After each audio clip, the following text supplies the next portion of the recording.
As an OEM, how do you decide to build a different product? How do you decide what features to add? How do you really understand how your customers are using your machines? Everybody goes about these in really different ways, but a lot of times it involves visiting customers, talking to them, getting feedback from the sales cycle, and really understanding what your customers are trying to buy from you. But there's also another way. You still have to do those things, but what if you could get more information? What if you could get better information? What if you could get real-time information about what features and components of the systems that you guys have built, the machines that you have built, your customers actually use? And how hard do they push them?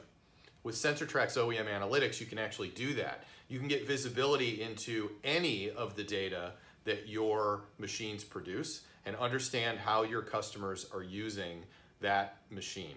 And you can see that across multiple sites, multiple models, multiple serial numbers, and aggregate all of that together to really understand the usage patterns of your customers. It's similar to what happens out there in the technology world where people understand how you use Facebook, how you use Google, and then they're constantly iterating and building better products using the data that you're generating for them. So you can actually do the exact same thing with SensorTracks using that real information coming off of the machines to understand how they're being used so that you can actually build better products, add new features, get the things that customers really want and use inside of those products in the machines that you're building. If you want to learn more about other ways that SensorTrack's OEM Analytics can really help you grow your business, monitor your machines, give you visibility, go to our website, www.sensor-tracks.com. Thanks.